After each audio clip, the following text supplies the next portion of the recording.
all right, $50 like the best video maker this week. They're like, all right, I can do that. So in that first hire, you gave too much rope? Is that what? Like, dude, you should fire me today. Really? You said that out loud to me? Like, you don't expect a lot from me today because I'm hungover? Like, you're listening to the Roofing Success Podcast, a show created to inspire roofing contractors to achieve optimal success in their roofing businesses. I'm the host, Jim Aline, the co-author of the books Internet Marketing for Roofing Contractors and The Best Known Roofer. I'm also the co-founder of Roofer Marketers, the leading digital marketing agency for the roofing industry. On each episode, I sit down with industry leaders to talk about their processes, the lessons they've learned, and how to find success in roofing. Hey, welcome to another episode of the Roofing Success Podcast. Hit that subscribe button, like button, comment, do whatever wherever you're at, wherever you're listening. Today we have Millie Hindes out of Indianapolis, Indiana, Watergate Roofing. How are you today, Millie? I'm doing swell. Thank you for asking. How are you? I'm doing better. We talked about that. I was a little sick. I'm getting better now, but sometimes that happens. So yes, it does. Millie, how did you get into roofing? So when I was 26 years old, I think I was bartending because I had just quit my mortgage job because the recession was about to hit. And there were these 3 or 4 guys who used to come into my bar like Thursday through Sunday, like freaking clockwork. And then the older gentleman actually asked me, what are you doing here? Just bartending? Don't you want to make some real money? And I was like, well, hell yeah. He was like, so we're storm chasers. And I was actually thinking, like Twister, like Helen Hunt and the actor who just passed away or whatever. And he was like, no. He was like, we go from city to city chasing storms, yada, yada, whatever. And he was like, I'm from Columbus, Ohio. He was like, but this storm in Columbus, Ohio is just about to wrap up. He was like, so we have an office in Portland, Oregon. You should come out for a quick weekend, see if you like Oregon, see if you can climb a roof, drive a truck, get on a ladder, yada, yada. And so I did. And of course I signed like 28 deals that weekend and fell in love with Portland. And I could drive a truck and climb a ladder and everything like that. So that was the beginning of it. I actually chased storms for like 2 to 3 years. I was in 8 different cities. I've heard a lot of roofing contractors that are like, that's who they look for sales reps. Like they look for people who are in the service industry, right? That are bartenders or waiters and waitresses. And because there's a personality to it. There's a, like, do you think that experience was like helpful to you? You're a people person in some ways, right? I am in some ways. And it's funny, we just did another disc profile and I had done one like 12 years ago. And of course I did another one. And of course, not shit had changed. Oh, sorry. Am I allowed to cuss? Yeah, you're fine. Sorry. not anything had changed about that. And so, yes, I am a people person until I'm not. And then like, I just want to be by myself. But yeah, so we actually don't hire D personalities. We like the compatibility sector and we like the intimacy and we like good listeners, which I suck at listening. And so that's why me being a sales manager is so difficult. So yes and no. I mean, my guys are personable, but they are good listeners and they're not big talkers, which is generally, I would say, like the opposite of what most roofers are looking for. Yeah, that high D personality, that's a salesperson, right? Like that's that seller, like that closer. But it's not always who you want. It depends on the culture of your company, right? Yes. And I think I'm that way too. Like for you, it's exhausting to me sometimes. Like I'm an introvert that plays an extrovert on TV. That's the way I like to say it, right? Like I play an extrovert, but when I get home for the day, it's like, I'm done talking. Like we're done with this talking and things. I know. I hear you. So as you started your business, talk about the journey of Watergate. So It's funny. I started my company because I had this boss who couldn't get on like a 10, 12 pitched roof. And it was all cut up. There was valleys and whatever. And Mike P, you know who you are. And that was actually why I started my own business, is because I was like, well, shoot, if this guy can't get on like a 10, 12 pitch, I should open my own business because I can climb a super steep roof. You know what I mean? So, and it's funny because for like literally my first 6 years of owning Watergate Roofing, I was just like literally a roofer. I was not a business owner. And then I had my son. And then shit changed in a big way. I wanted to grow my business, and I wanted to have some more freedom, because literally like being the owner, the production manager, the QC check, and the salesperson, and the money, you have to pay your crews. It was too much, and I didn't have enough time. Like I remember pulling all-nighters, especially in like a storm situation, when I can't do that anymore. I'm in bed by like 9:30. That's right. And I am up at 6, but that's different.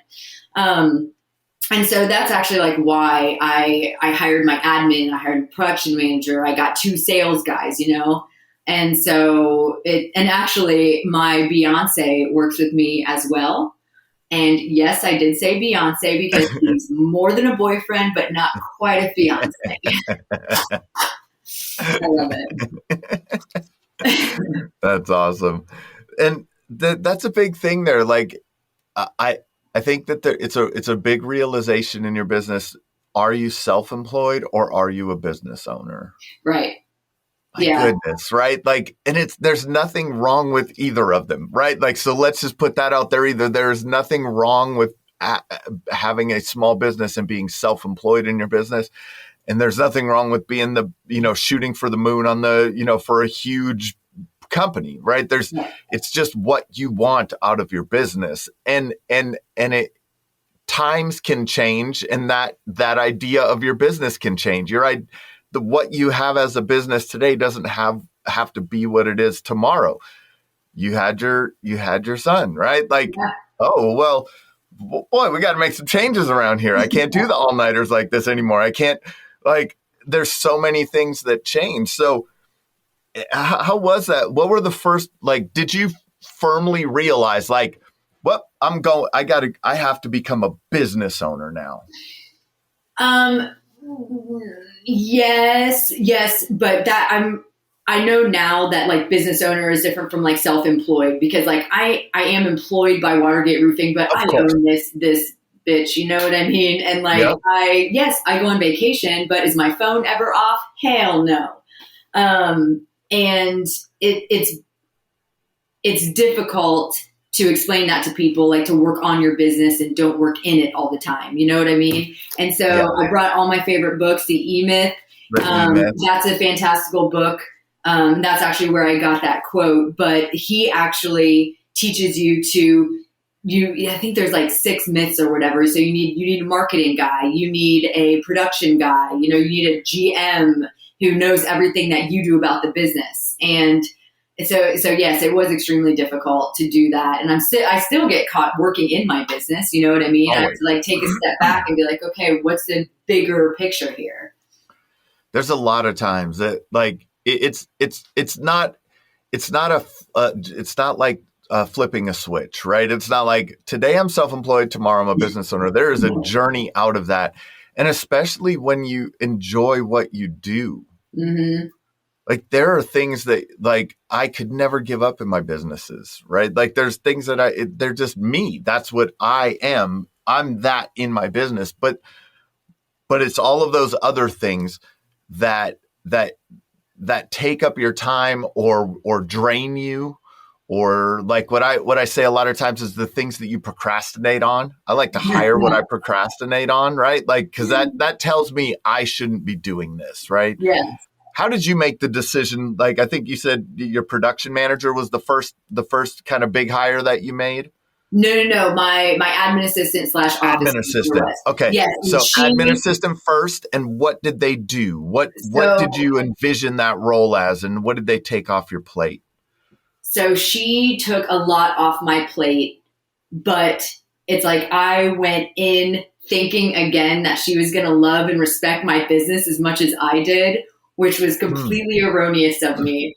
And so she helped me a lot with marketing because I figured, well, shoot, everyone is marketing and marketing is a huge thing. And there are freaking marketing companies everywhere. So I might as well try this. And so she actually helped me with our online marketing, Facebook, Instagram, Nextdoor, stuff like that. Yep. And then she answered the phone. She did the QuickBooks stuff. She did all the in-office stuff because I was out of the office, which was a huge mistake. Huge mistake. Yeah, she's not with us any longer. So in that first hire, you gave a little bit of you gave too much rope.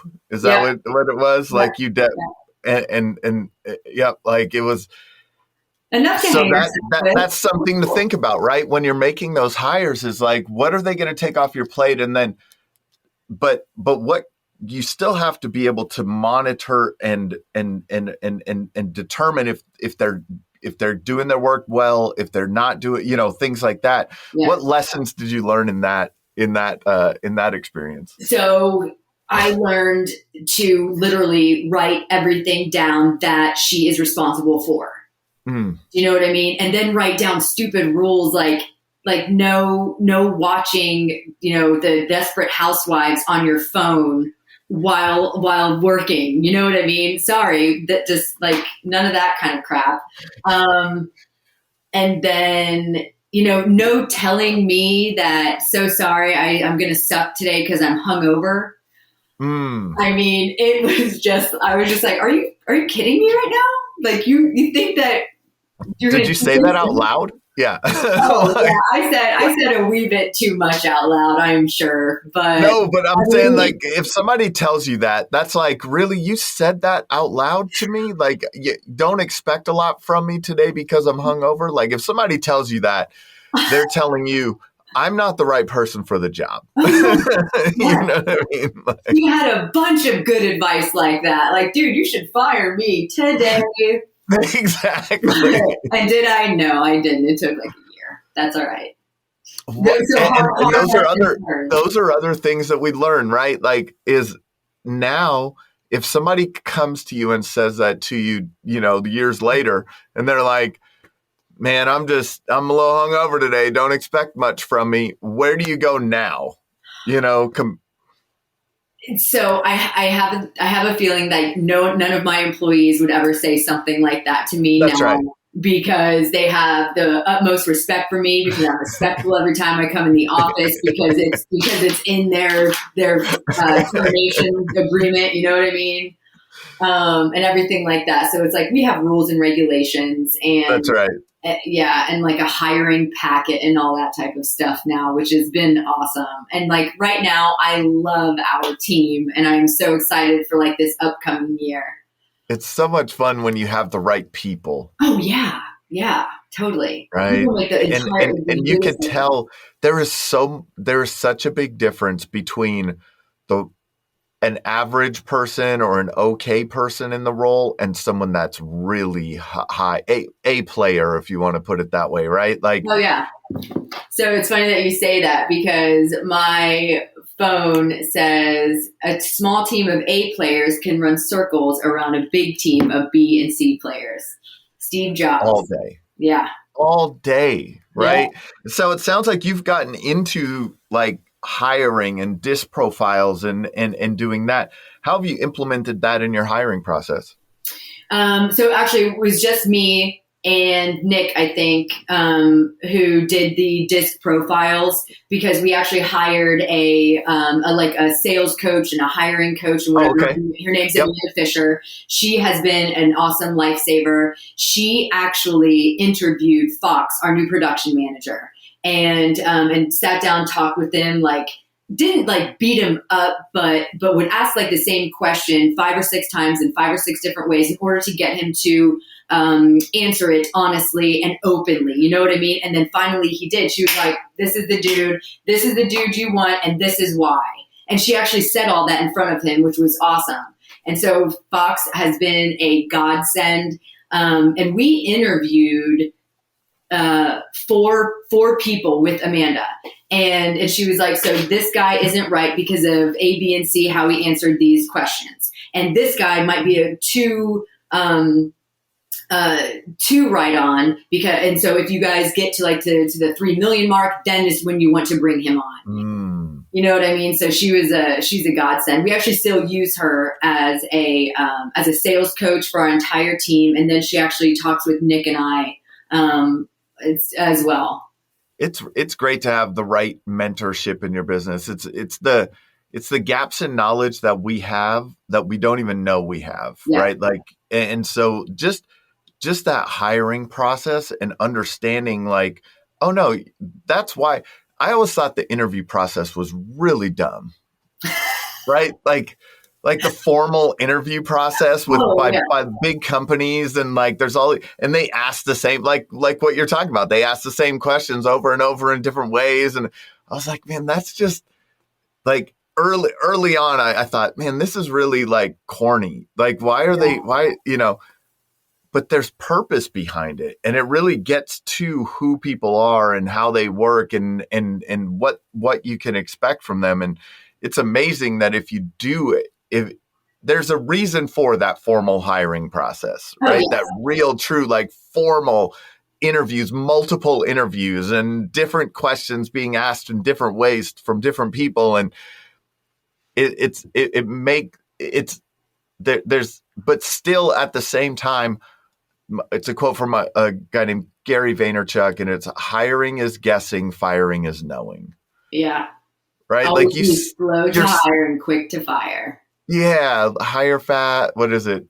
Hire slow, fire fast. Like all those different quotes like that are out there. Like it's true that you really won't know the true, fit of that person within your company until you're working with them and things can change. Things can change in their life. Things can change in the business. And all of a sudden they're not the person that to get you to the next phase. Cause I think you had mentioned that too. Oh, this person might be better for that phase of your business than this phase of your business.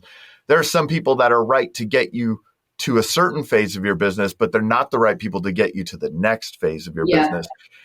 And it's honesty within yourself of thinking of those things, right? It's like, we have to be honest with ourselves, but then there's personal relationships that get built and there's all this other stuff that happens in there. And it's like, well, you got to balance it all to be a business owner, right? And so as you're going along, you started that branding or the marketing journey, right? So I think when we talked earlier, it was like, you never thought marketing was a big deal, right? Yes, I didn't. You're a networker. You're a networker. You network with people. You're that person. So it's like that's what I think of, like people that are really good canvassers, right? That are really good at door to door, right? They're like marketing schmarketing. We don't need marketing. You know what I mean? We're like, I go bang doors and I got business. Like I don't need marketing. What was your realization that and what is implementing some of the marketing that you've done, how has that impacted your business? So our marketing, I mean, we haven't knocked doors and we keep growing. So the last, not this past year, but the 2 years before that, Indianapolis and the surrounding suburbs actually had like some good storms. Yeah. So I would say we weren't actually like marketing for leads. We were just like keeping the face up, keeping the face of Watergate Roofing up. You know what I mean? Yep. Brand awareness or whatever. And so that was awesome. So then it quieted down because there weren't any storms beginning of last year and the end of last year. So we, so our social media, sorry, I wrote this down. That's fine. FB, Instagram, again, top of mind, not lead generating. Nextdoor has been awesome for us. But again, it's not that we actually advertise on Nextdoor. It's like whoever knows us on Nextdoor will go ahead and generate the lead for us. Oh yeah, you should totally call Millie at Watergate Roofing, you know? And then Google ads, Yelp's been okay, but it's funny because like if anyone were to Google Watergate Roofing, which I'm sure they do, they'll see like all this crap that where our logo is and like that we're on all of these different ad spaces. Pinterest is just another one. We have been doing a wee bit of YouTube, and we are going to start TikTok, and that is a big to do. Apparently TikTok was bought by like the Chinese or something. And so now it's going to be more business to consumer instead of just consumer to consumer. And then I was actually thinking about starting a podcast as well. Not that we're going to be neighbors, but yeah. I'm part of the Entrepreneurs Organization, which is an international organization for entrepreneurs. So I have like 5 people in my group, and they've been awesome to grow my business. And then Nick, my Beyonce, he's part of ProSult, which is Professional Consults. And that's been an awesome group too. They've actually taught him a lot, like, because there's only roofing landscapers and like one other trade that's in there, and they've been awesome. Oh, cool. Too. Yeah, that's it. And that like, again, kind of going back to the getting those that knowledge of from outside sources of like people who have done it, and like you're stacking this knowledge, and like a lot of times you just don't know what you don't know, right? And then all of a sudden you get this, and then it works, and so you had storms come through.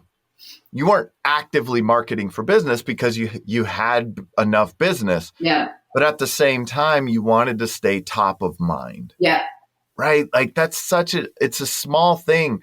I was listening to a story about how Pepsi like brings a new product to market, and they're like just to give it the best chance of success, they make sure that new product is in every single store that they're in within 2 weeks of releasing that product. Oh my God. Right? Like, but that's like, just, you have to get out there is the concept of it, right? Like to me, that was like, get out there, like get it out there as fast as possible. Get your company known, get your brand known, and if you do that with that, like enough activity, that you're giving yourself the best opportunity for success. And like what you're talking about, Facebook, Instagram, you got this going, you got that going, then you go start a TikTok channel, you start a podcast, and it's just, it keeps stacking on top of itself. And all of a sudden there's this machine that's driving the brand awareness in your market. And it's like people can't escape you. Exactly. Like, we like to take our reference prisoner. Yeah. Anyone that listens to this podcast, they probably know. They probably visited our website. They probably, if they liked our Instagram channel, they probably see me everywhere, right? Yeah. And that's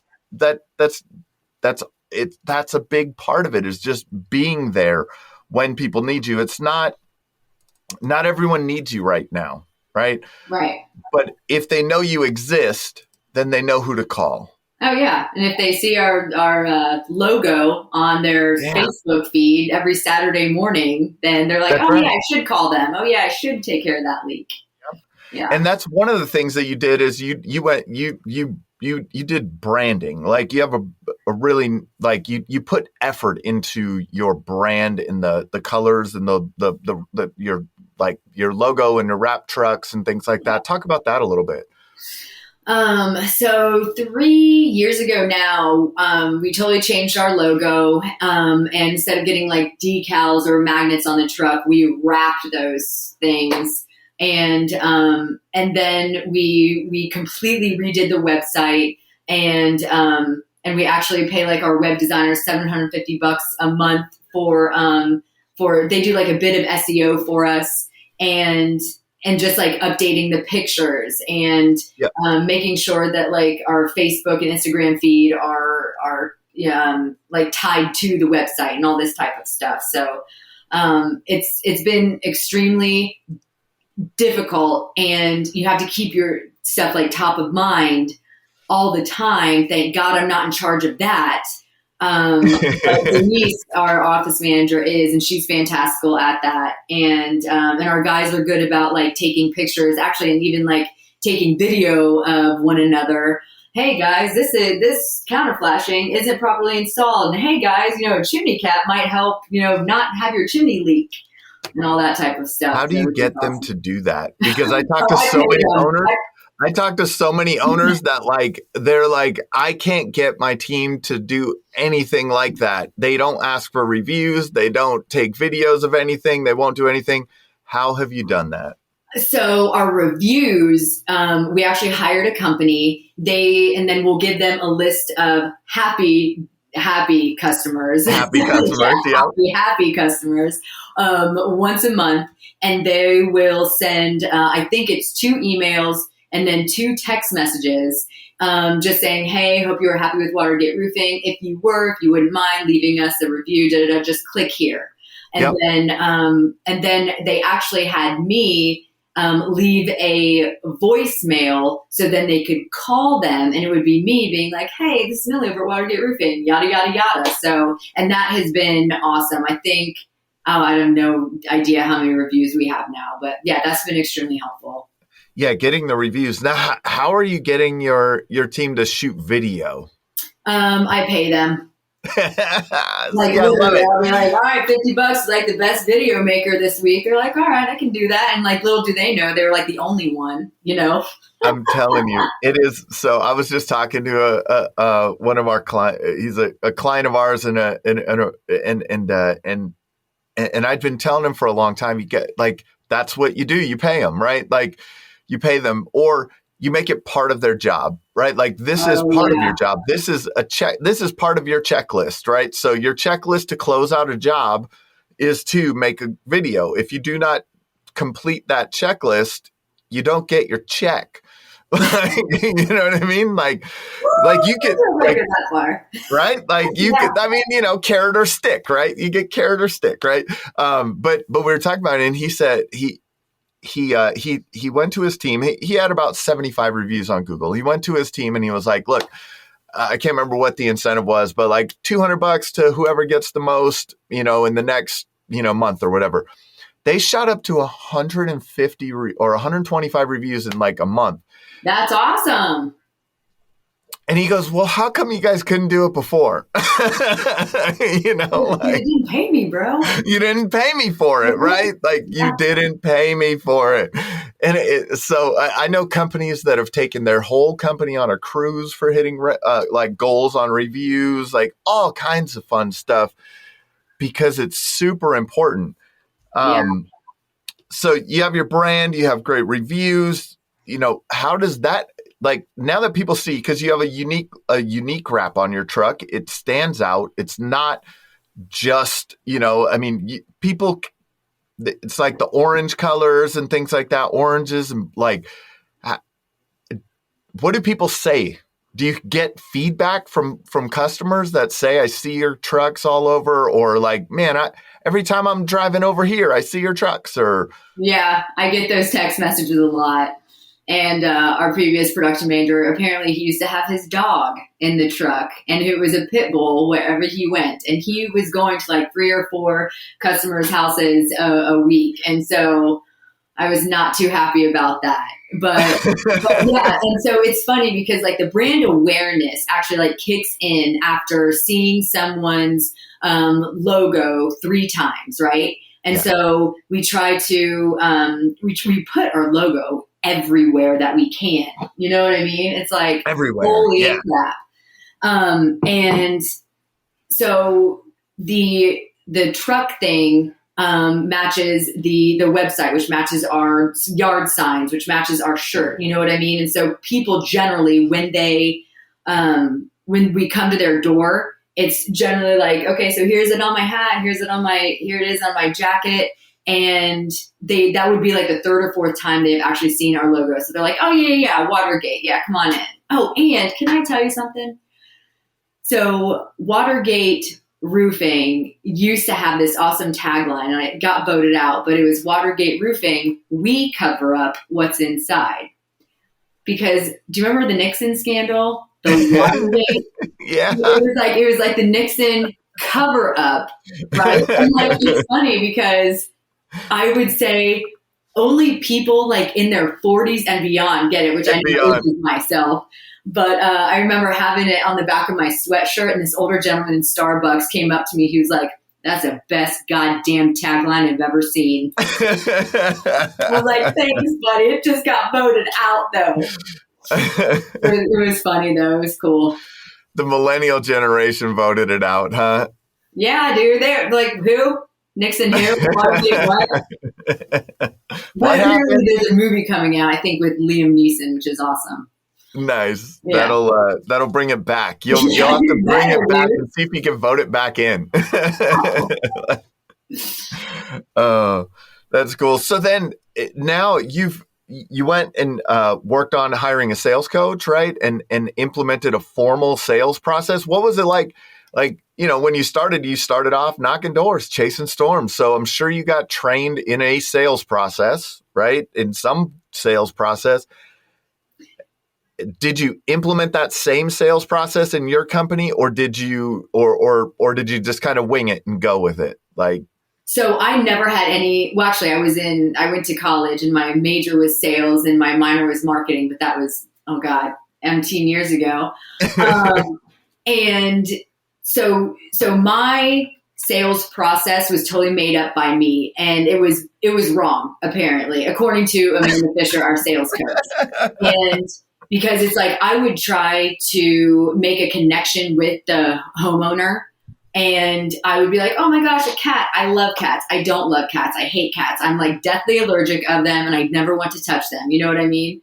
But she said that, hey, the connection isn't necessary. What's necessary is you educate the homeowner and make sure that you listen to them. Literally listen to them. And so the guys actually go in there with like a 7-piece questionnaire, and it has dates, and it has, so what's the problem? What do you think the problem here is? And so why'd you call us? And, questions like that are actually like pretty deep dives, when I was just under the impression, okay, if they like me, they'll buy from me, which is not true, apparently. And how sad I was to realize that. But so, yeah, she's been awesome. And our guys close like 40% of the deals, which is unheard of in this industry. Usually it was like, 18 to 27%, I think. So the 40%, that's awesome. And that's amazing. And we are a bit more expensive, especially like on repairs and whatnot. But we stand by our guys, and we're like, hey, if this doesn't fix it, we'll figure out, the next step or whatever.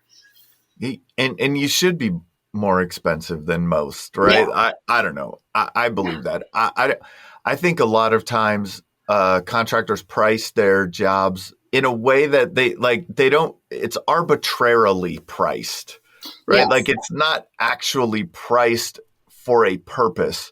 They're not pricing in their marketing, their profit, their, like everything that goes into their business. A lot of times they go, well, they're getting $350. They're selling at $350 a square. We're selling at $350 a square. What are you doing? That's a bad business decision, right? And then they wonder. Then there's those companies in their area that are at $900 a square and $1,200 a square, and you're like, no way. There's no way someone's going to buy that, and they do. Yes. Over and over and over and over again, and it's how did you get comfortable with being not the cheapest company? So there's like several to many reasons for that, but it's basically like the customer base that we want are the ones who care about their houses. Now, we will give the customer an option of, okay, do you want ice and water shield on the eaves? Because here it's not code, but there is a big chance that you will get an ice dam that will show up in your living room. And they're like, yeah, I don't care. It's a rental. Do whatever. And so there are situations such as that, but literally if people are trying to cut corners and they're like, do you have to redo the chimney flashing? Well, yes, if you want our warranty, you know what I mean? And so items like that. And it's cool because we're like, oh, okay, so you're going to go with this other contractor because he's lower in price. Is that correct? They're like, yeah, I think so. And you're like, oh, okay. And then it's funny because like as soon as we back off, they're like, well, wait, wait, now what's going on? Like, why are you walking away? Oh, because you just said that you want to use this cheaper contractor. They're like, well, no, I mean, I don't need to. That's rude. Am I making fun of my customers? I think so. But you did say customers we want. Yes. And that's a very important thing to understand. Not everyone's your customer. Nope. We don't want a lot of customers. Yes. Right. And when you make that realization, and you can filter that in your sales process, you can filter that a little bit in your marketing, right? Yep. If you were Indie's discount Indie Roofing, Yeah. right? You are telling the world like this is the customer that we want. We want the customer that's looking for the lowest price, right? We want the indie discount, roofers are looking to put a Band-Aid over a stab wound. You know what I mean? Like that's how I present it to my customers. They'll be like, well, can't you just like put some shingles over it? Yes, we can. If in fact just put some shingles over it. Yeah, just do that. Just put some shingles over it. Yeah, can't you just do that? Yeah. Can't you just caulk it or something? Yeah, we could. Isn't it crazy though? But understanding your perfect customer and then understanding that makes everything better through the whole process. Oh yeah. Because I'm sure in what I'm hearing from the way you're doing your sales process now and asking deeper questions and getting a true understanding of that homeowner and their needs and their problems and solving those, like you're really able to fulfill your services on a different level and get to those needs, what their problems are and solve their problems. Is that? Oh yeah. I mean, the last part of like our sales process that Amanda taught us was you need to tell them.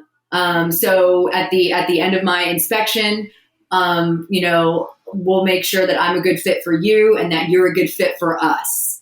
Do you understand? Capiche? They're like, yeah. All right, cool. I'll be up on the roof for a few minutes and I'll come back down. Then we can chat, so it's like, sometimes we have customers that aren't the right fit for us. And that happens, and we might not be the right fit for them as well. Exactly. If they're looking for Indie's discount roofing, then you're not the right fit, right? No. And you have to understand that and understand your customers, but then that allows you to be confident in, and it really is, we want to be here to come back and fix things if something goes wrong. Oh yeah. Like if you don't price your jobs accordingly, you won't be there, right? You're how many years in now? 11 years in with water? Like, Is that what it is? 11 years in, right? Like, yeah, I think so. In August, it'll be 11. In August, it'll be 11 years. Like there's a longevity to it, right?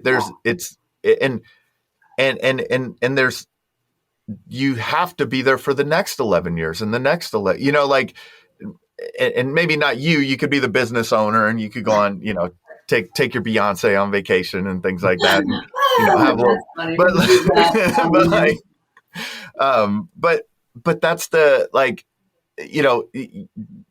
they have to understand but some homeowners don't care. Like what you had mentioned, that investor that owns a rental property and he's like, yeah, whatever, just do whatever, the least expensive option is what I want on that property. And that's true. Someone selling their home, they may not want the highest value, right? Good, better, best. Well, we'll take the good, right? Exactly. Like we'll take the good, not the better or the best, because we're not going to live there anymore. Yeah. Right. Like, so there's, you have to understand the motivations of the homeowner. Yep. What else have you implemented in your sales process that has helped, like that you found to be, impactful? Oh, gee whiz. Oh, so we're actually trying out, again, it's brand awareness. So after Denise talks to the homeowner on the phone, she will send a little picture of the project manager, along with like his little like three sentence bio, and like a reminder. Okay, we'll see you Tuesday at 3 p.m. And then we're having the guys and myself record a video of ourselves, and then we send that to the customer. Hey, Mr. Smith, this is Millie over at Watergate Roofing. Check out my hat and my shirt. Just kidding, I don't say that. But we're all garbed up, and we're like, so I'll see you Tuesday at 3. You know what I mean? And so that's probably like the 3 brandings that we needed for us to see. Yeah. And here's the other thing about stuff like that. It doesn't take much time. No. It's personal. Yes. To that. And it's something that other companies aren't doing. Right? So it just immediately you stand out. Are you guys sending it as a text message? Yes. That's even better. Yep. Yeah. The email, I check my email probably twice a day. And the text message, like, oh, that's cool. Got it. Yeah. Yeah. So you send it as a text message, and then you go out, you do your inspection, you do your sales presentation. And then if you ever text them again, it goes back and there's this video of you sitting there, right? I love that. That's so like. Yeah, don't tell anyone. What's that? Yeah, don't tell anyone. Yeah. Yeah, that's our little. We'll keep that one. We'll cut that one out. No, but those little things, right? I've been doing at a couple of the industry events this year. I've done a presentation on customer journey, the customer journey, and it's like filling these gaps in there of when they're thinking, right? So whenever a customer is thinking, they don't know. So then there's a gap, right? And so the time you set that appointment, they don't know who's coming out. They know that there's a time set, but like there's this. Now you got a chance to fill that gap with, hey, this is who I am. I'll be at your house. Here's my face. You can see who I am. Oh yeah, just for me, little time. Yeah, and just those little things, like it just changes the way that people like interact with you when you get there, right? Yeah. Like they've seen you. It's like, you seem familiar to them now. You're familiar to them, right? And so that's probably more impactful of getting to like you than your old trick with the cat, right? Like,